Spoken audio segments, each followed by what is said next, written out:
En nuestro jardín y ya saludamos a José Manuel. Buenas noches, José Manuel. Buenas noches, encantada de tenerte un jueves más aquí, porque sabes que tienes a tus incondicionales que te siguen y que quieren cuidar muy bien de su jardín gracias a tus consejos, ¿eh? Encantado estoy, encantado.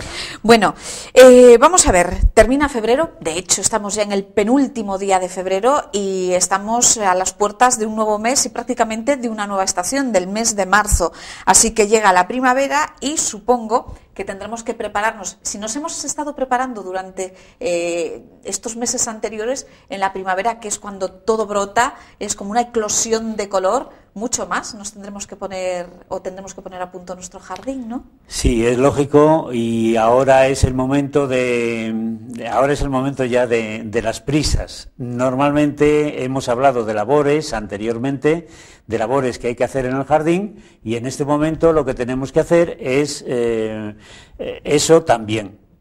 Hay que plantar y hay que seguir haciendo labores en el jardín, ya ahora en cualquier sitio. De todas formas, hoy lo que vamos a ver vamos a seguir hablando de podas porque todavía es momento. En realidad los entendidos nos dirían que el momento mejor para podar es la primavera. Bueno, pues estamos ahora a un paso, así que sigue siendo momento. Bueno, pues como estamos en un buen momento, son cosas que todos podemos hacer. Si te parece, pues vamos a ver qué es lo que debemos hacer en esta época. Bueno, pues vamos a ver la poda de distintos tipos de árboles o arbustos. Empezamos por el manzano. Eso es un manzano que está integrado en el jardín y que podemos tenerlo. Como se ve, las ramas que se cortan son prácticamente siempre las del centro, las que van hacia el centro. Hay que dejar clara esa zona. Después ya a cortar las ramas más largas hasta un punto adecuado. Las principales podríamos dejarlos a 3 o 4 yemas. Ya hablamos de las yemas anteriormente. Sí, en otros programas. Sí, hemos hablado de ellas. Entonces, el manzano es un árbol que no se utiliza mucho dentro del jardín. A veces ha habido una plantación anterior y los hay en los jardines, pero no es lo normal. Ahí hemos visto uno que lo podemos utilizar. Esto es lo que acabamos de ver, el manzano. Sí, es el manzano que, insisto, como se ve, cortamos las ramas que van hacia el interior. Ahora vamos a ver cómo se poda una conífera, que es distinto, sí, ¿no? Ahora vamos a ver otro árbol, es una conífera globosa, es una tuya áurea globosa, y vemos cómo vamos quitando parte de las ramas. Yo utilicé en un principio la tijera corta, pero después, para los remates, entonces ahí estoy con una tijera de cortar setos, una tijera larga, para dejarlo ya peinadito. Esto es un arbusto. Este arbusto es un cornus de corteza amarilla. Entonces, lo que quiero es que se vean distintas cosas. Por ejemplo, este arbusto, hay que cortarlo mucho. Se corta muy bajo porque se deben de evitar después el que aparezcan ramas laterales. Entonces tiene que ser una rama que brote con mucha fuerza y que nos forme unas varas largas y únicas que en invierno tendrán una presencia muy singular en el jardín.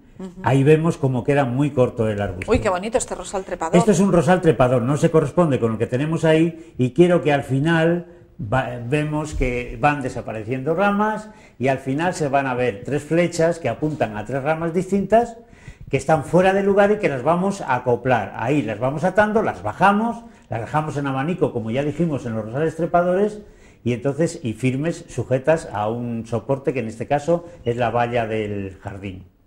¿Y cómo bueno, esto es el azar? Esto es el azar, el filadelfo. Ahí vemos cómo se recortan ramas en distintas formas. Esto, como florece sobre los brotes nuevos, se pueden cortar un poco más las ramas. Así queda el aspecto final de ese arbusto. Y aquí vemos otra planta, es un semiarbusto, porque no solo está totalmente lignificado, y es una lavatera, una malva. Eso crece mucho, muy rápidamente, y entonces vemos que la poda tiene que ser también muy corta. Florece sobre formaciones nuevas. Cada año esas formaciones que van creciendo luego son las que nos van a dar flor. O sea que no nos tiene que dar miedo el cortar, sí, en este caso. Hay algunos casos en que se debe de hacer. En este caso, que es la lavatera, y habíamos visto antes. La budelia es otro arbusto que también se recorta mucho. Es una planta, la planta de las mariposas, ahí además, haciendo honor a su nombre, hay una mariposa, esa es la planta, ahora, en estado actual. Entonces eso se recorta mucho porque ese crecimiento que tiene alto lo formará nuevamente este año o más.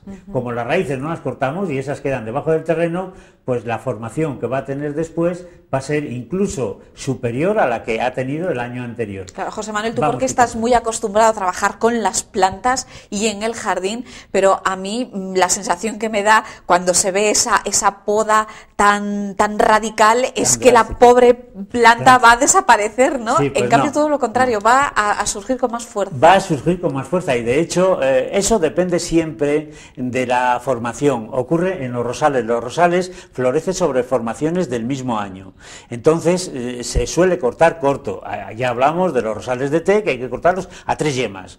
Bueno, pues ocurre lo mismo en este tipo de plantas. Hay que cortarlas mucho si crecen y si van a florecer además sobre las formaciones nuevas. Bueno, es muy fácil ver hacer las cosas a los demás, pero es otra historia cuando nos ponemos a hacerlas personas como yo, por ejemplo, que no tenemos mucha idea de jardinería. ¿Es necesario tener conocimientos sobre poda, José Manuel, para no echar al traste con nuestros arbustos, con nuestras plantas? Yo lo he dicho alguna vez más. Yo creo que lo que tenemos que hacer es conocer nuestro jardín. Y si conocemos nuestro jardín y conocemos las plantas que tenemos en él, será fácil que luego con algún consejo lleguemos a ver las prácticas que hay que realizar con esas plantas. Es fundamental, sí que hay que tenerlo. Lógicamente, el que está acostumbrado no le hace falta ya esos conocimientos adquiridos ya. Pero quien puede disfrutar de nuevo en un jardín, pues lo que tiene que hacer es conocerlo. Yo creo que merece la pena conocerlo y merece la pena conocer también las plantas. Es normal que la gente nos solicite ciertas plantas porque las ha visto en revistas o las ha visto en libros y le gustan. Entonces es normal que quieran tener aquellas plantas que han visto y les gusta. Por eso lo suyo también es conocer después las labores que hay que hacer sobre ellas. Bueno, yo me he quedado con un dato en un momento en el que hablamos de podas y es que había que podar al bies porque sobre todo en plantas lechosas si eso afloraba pues era una forma de que cayese, ¿no? Y que no se lase o algo así que pudiese perjudicar a la planta. En este caso en los arbustos también siempre debemos hablar de la poda al bies. Yo diría que siempre tenemos que tener en cuenta la situación de las yemas que dejamos debajo del corte. Entonces, efectivamente, siempre habrá una más alta y debemos de los cortes practicarlos como ya indicábamos para los rosales. En algún tipo de arbustos, en concreto en los que hemos visto hoy, tiene menos importancia. Sí en el manzano, sí en el frutal, en ese árbol, eso hay que tenerlo muy presente, tanto como en los rosales.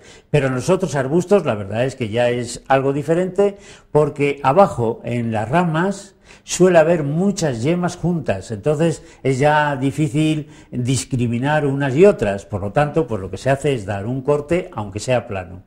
Esos arbustos aguantan perfectamente, hay algunos que llegan a secar un trozo de la madera al lado de donde hemos cortado, pero normalmente también la mayoría suelen tener barreras en nudos o en las zonas de yemas, suelen tener barreras que impiden el que la necrosidad, si es que se ha secado una parte, siga avanzando. Y de hecho, en el arbusto, en el cornus de corteza amarilla, se ve, si nos fijáramos, se ve al principio, donde no se ha empezado a cortar, que hay unos trozos oscuros, casi negros. Esos son trozos de rama que se han secado. Unas veces porque el corte se dio muy lejos de la yema más baja y otras veces pues porque se ha infectado y entonces va progresivamente necrosándose hacia esa barrera que suele actuar o bien en yemas o bien en esos lugares donde luego salen ramas laterales. Bueno, y en los arbustos, como nos explicabas, José Manuel, o en los arbustos no, en los frutales, como el manzano, por ejemplo, limpiar la zona interior, entonces, es lo que hay que despejar. Es muy importante en fruticultura, eso yo creo que ya lo saben todos nuestros agricultores, nuestros fruticultores, es importantísimo dejar dejar que se airee y que el sol llegue, si pudiera ser, a toda la planta. Sería ideal. O sea, que circule el aire. Exacto. Y la importancia de la cosecha va a radicar en eso. En la poda, en una buena poda. Sí, una buena poda, una buena alimentación del árbol también, pero sobre todo en una buena poda, claro. Bueno, José Manuel, pues hemos aprendido un poquito más. El próximo día, pues aquí una nueva cita con Leoplan. Seguiremos hablando de esto, y sí quería recordar que estos vídeos aparecen colgados en mi página web. Muy bien, pues todo eso lo veremos en su página web. Acabamos nuestra cita con Leoplan. Mañana nos encontramos aquí en Plató Abierto. Hasta luego, sean felices. Piensa en su jardín, Leoplan. Proyectos creativos, ideas nuevas, estudio de soluciones, diseño integral de jardines. No lo piense más y cuente conmigo.